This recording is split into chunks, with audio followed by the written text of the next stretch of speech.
Assalamualaikum warahmatullahi wabarakatuh. Pada kesempatan ini saya akan menjelaskan untuk penjelasan soal nomor 2 UTS. Saya mulai ya. Pada tanggal 1 Oktober 2020, anggota sekutu Andi, Budi, dan Cindy melakukan pembagian keuntungan dan kerugian dengan rasio sebesar 5:3 dan 2. Mereka memutuskan untuk melakukan likuidasi persekutuan mereka. Neraca saldo persekutuan pada tanggal ini adalah sebagai berikut. Untuk kas 20 juta, piutang usaha 68 juta, persediaan 54 juta, mesin dan peralatan 191 juta, utang usaha 50 juta, modal Andi 90 juta, modal Budi 112 juta, dan modal Cindy 76 juta. Keduanya berjumlah 333 juta. Andi, Budi, dan Cindy merencanakan program konversi aset secara bertahap dengan tujuan untuk meminimalisir kerugian likuidasi seluruh kas yang ada dikurangi dengan jumlah yang ditahan untuk biaya masa depan akan didistribusikan kepada para anggota sekutu pada akhir setiap bulan. Berikut catatan ringkasan transaksi likuidasi Oktober 2020. Kita langsung dari soal ke jawabannya ya. Nomor 1, sebesar 51 juta dapat ditagih dari piutang usaha, sisanya tidak dapat ditagih. Oke, kita lanjut ke soalnya. Di sini kita baca dulu ya. Di sini saldonya tadi bisa dilihat di laporan keuangannya neraca ya. Saldonya adalah 20 juta, aset lainnya 313 juta, itu kumulatif ya. Kemudian hutang usaha 50 juta, dan ini adalah prosentase masing-masing saldo modal dari Andi 90 juta, Budi 112 juta, dan si Cindy 20% sebesar 76 juta. Oke, kita kembali ke soal yang pertama tadi, bahwa terdapat penagihan piutang usaha pada kerugian dari 17 juta. 17 juta dari mana? Nah, tadi kan soalnya bilang bahwa tanggal 1 itu sebesar 51 juta dapat ditagih piutang usahanya. Jadi sisanya yang belum bisa ditagih adalah sebesar 17 juta. Nah, yang 51 juta bisa, yang 17 belum. Sehingga 17 juta ini piutang yang belum ditagih itu didistribusikan di saldo modal. Untuk Andi 8.500.000, Budi 5.100.000, dan di Cindy 3.400.000. Kemudian kita melanjutkan ke soal yang nomor 2. Di soal yang nomor 2, sebesar 38 juta diterima untuk keseluruhan persediaan. Nah, tadi persediaannya jumlahnya adalah 54 juta rupiah ya. Jadi ini adalah yang diterima 38 juta. Nah, karena yang diterima 38 juta, maka ada nih persediaan yang belum, misalnya dia mengalami kerugian sebesar 16 juta. Dari mana? 54 juta dikurangi 38 juta. Nah, 16 juta ini juga sama didistribusikan ya. Untuk Andi sebesar 8 juta, untuk Budi 4.800.000, untuk Cindy 3.200.000. Jadi dari mana nanti 16 juta dikalikan prosentase saldo modalnya. Kemudian kita lanjut ke soal yang nomor 3. Di soal yang nomor 3 ini sebesar 2 juta dibayarkan untuk biaya likuidasi. Nah, 2 juta itu ditaruh mengurangi kas ya, sebesar 2 juta.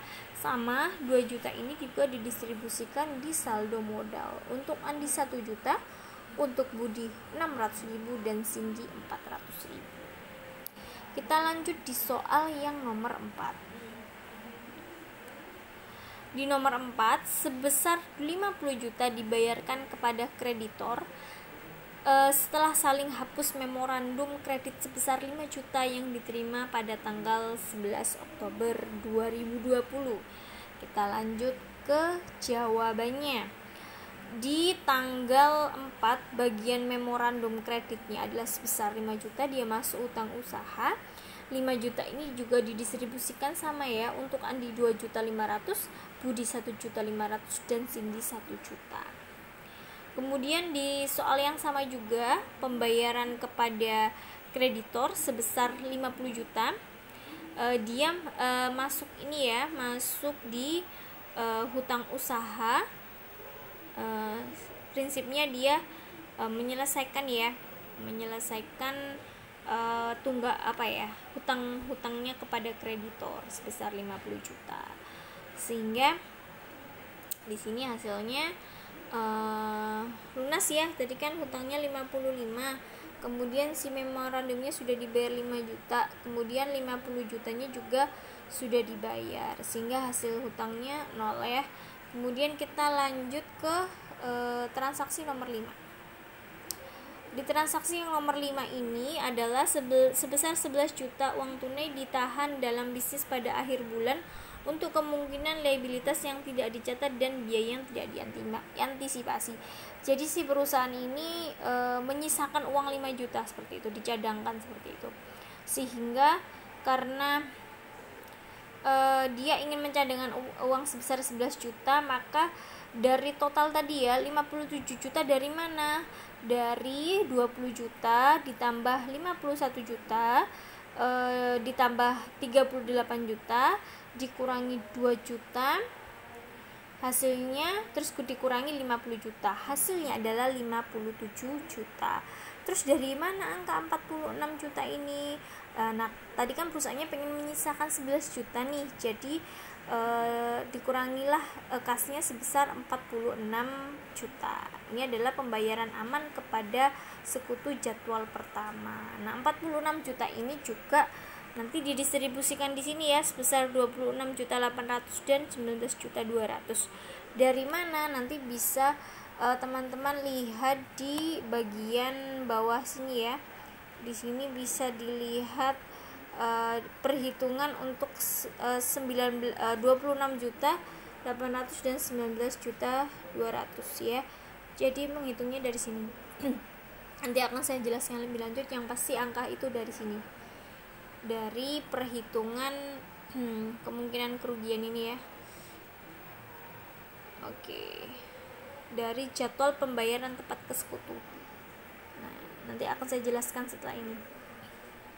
Kemudian setelah itu di transaksi nomor 6 sebesar 5 juta dibayarkan untuk biaya likuidasi. Nah, nomor 5 ini pembayaran kepada sekutu tadi ya, sebesar 5 juta. Nah, kita lihat ya, sebesar 5 juta dibayarkan untuk biaya likuidasi. Nah, 5 juta ini akan mengurangi kas. Jadi awalnya tadi 11 juta cadangannya dikurangi dengan biaya likuidasi, hasilnya adalah 6 juta ya. Kemudian kita lanjut di soal nomor 6 ya. 6 sudah ya. 7.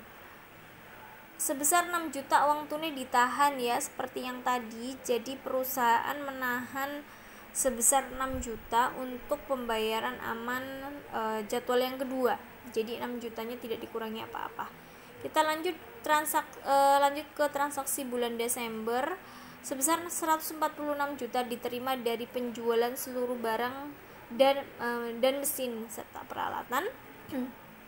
Nah, tadi kan 146 juta, sedangkan di neracanya tadi ya itu sebesar 191 juta, sehingga yang belum dijual adalah sebesar 45 juta. Nah, 45 juta ini juga didistribusikan di sini ya, sebesar masing-masing 46 juta, 58.800 dan 39.200. Kemudian kita lanjut di transaksi nomor 9. Di transaksi nomor 9 sebesar 8 juta dibayarkan untuk biaya likuidasi. Nah, sama ya, di likuidasi ini perusahaan mengurangi 146 juta ini menjadi 144. Oke, untuk soal yang terakhir menyatakan bahwa tidak ada kas yang ditahan dalam bisnis, sehingga kas yang tinggal 144 itu dikurangi sehingga tidak ada kas yang ditahan, sehingga saldo pada akhir likuidasi 31 Desember 2020 adalah 0. Sekian, terima kasih untuk soal yang nomor 2 yang A ya. Kita nanti lanjut ke yang B.